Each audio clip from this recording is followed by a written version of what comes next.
Money Radio, good afternoon. Thank you for joining us. It's time to talk real estate with Laura Bramnick from TalkRealEstateAZ.com. TalkRealEstateAZ.com. Laura is an attorney. She is also a real estate agent. She is also a consumer advocate, which is a huge help when it comes to residential or commercial or land transactions. Having that combination of attorney and real estate agent and consumer advocate. One, because you can provide legal advice in many circumstances. Correct. The other is it's important to have a consumer advocate. Yeah, you need somebody on your side. There's enough people that are trying to take advantage. That's right. Especially in real estate deals. Yeah. TalkRealEstateAZ.com is the website, and the phone number 480-624-2705. 480-624-2705. Laura, you mentioned to me that there are a lot of government programs that have been helping some people that are going to expire at the end of the year. Correct. And some folks are saying, okay, well, this isn't the end of the year. Why should I care now? Right. And the reason is because real estate transactions take some time. Yeah. And you want to know, especially if you're looking into a modification or a short sale, it's not uncommon for those to take 3 to 6 months. And we are just over 6 months away from the end of the year. So now's the time. Now's the time. If you've for some reason been sitting on the fence, you should at least make a call to someone like me to see what, if you have a good chance of qualifying and being approved. At least understand your options. Yeah, especially because the Mortgage Debt Relief Act is also expiring, so that if you decide, oh, well, I'll wait a couple years and I can always let my property foreclose because of the anti-deficiency statutes, you may want to look into it now because of the tax implications. You may be protected before the end of the year when 2 years from now you have a huge tax bill. There's still a lot of people out there with negative equity. There are a lot of people out there with negative equity, and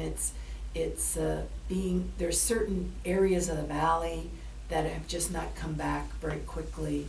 Mm-hmm. Places like Maricopa and places like Goodyear and Buckeye and the areas, the real outskirts, and then there's pockets in the city as well, obviously, but and also people with investment properties are still experiencing a lot of negative cash flow. Right. Because rentals just aren't covering their mortgage. And as we've talked about in the past, a lot of these mortgages that are interest only are getting ready to reset. And they are going to go up significantly when you have to add principal to the payment. So make sure you're aware of that. Now, what programs should we be looking at that are scheduled to expire at the end of the year? Okay, HARP, which is the Refinance Program. Home Affordable Refinance Program. Yes, that's limited to Freddie Mac and Fannie Mae loans, unlike the other programs, but that one is specifically limited. Now, because Freddie Mac and Fannie Mae have purchased a lot of loans in the last few years, since they've become quasi-government to full government programs, or entities, your loan may have not have been a Freddie Mac or a Fannie Mae 3 years ago, but it may be one now. So that's, and these HARP refinances, if you have a high interest mortgage, or if you have an adjustable that has the ability to go up significantly in the next few years, you may want to look into HARP. And how do you know if you have a Freddie or a Fannie? You just Google in the computer, do I have a Freddie Mac loan? Do I have a Fannie Mae loan? Okay, and that's easy. Very simple screens that you basically fill in your address, last four, your social, and it can tell you that. What is typically not a Freddie or a Fannie? Jumbo loans, over $417,000, the original loan amount. VA, FHA, and subprime loans. Okay. So you want to, if you think you want to keep the house and you may be eligible, that doesn't take 6 months. It usually takes about 60 to 75 days. But you still want to allow yourself enough time to get it done. A little bit of leeway. Because, not everything is goes exactly to the day. And if it doesn't work out, you want to make sure you still have some other option. Exactly. Yeah. That's an excellent point. What about the HAMP? That's the Home Affordable Modification Program? Yeah, this has been quite a frustrating program because the guidelines are not as clear as we'd like them to be. But the people who have gotten modifications have gotten a lot of relief. So although there haven't been as many awarded that I would have liked, the ones that are awarded do really help the consumer. Good. And the other thing is that you can have a loan amount as high as $729,750. So you're not limited by that $417,000 jumbo dividing line that you have in a regular mortgage. Is it just on the primary residence? It's not limited to a primary residence. Okay. It was, when the program was initially enacted, it was limited, but a few years ago it was expanded to investment properties. So a lot of people want to keep their investment properties. They may have a good tenant. They said, you know, if my mortgage, if I can just get it down to a certain point, this is going to be a good investment for my future. And then I think some people have moved out of what was a primary residence and brought a renter in to try and just stay afloat for a while. Exactly. That's exactly right. Yeah. So you definitely want to look into a modification if you have negative cash flow. Okay.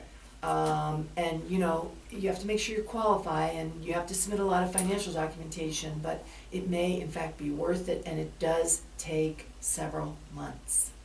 So you want to get on the stick right now if you think you might apply or might be interested. What else? There's the short sale program called HAFA, Home Affordable Foreclosure Alternative. Okay. And that also expires at the end of the year. And the whole purpose is that you're underwater, you want to get rid of your home for whatever reason, you prefer to short sell than foreclose, and under these programs, the lender will forgive the deficiency balance. That's the purpose of the program. What about seconds? This is an excellent way to get rid of a cash out second without having to, you know, be sued by your lender later on. Because we've talked about that can be a real headache. I have clients that have $50,000, $100,000, $150,000, $200,000 cash out seconds.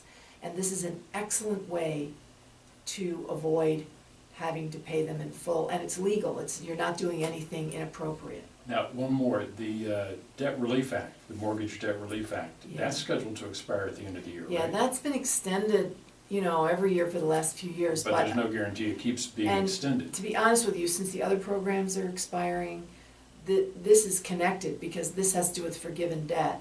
Mhm. And the other programs, the short sale program. This has to do with whether they tax that forgiven debt, correct? Exactly, yeah, exactly. And so this is limited to primary residence.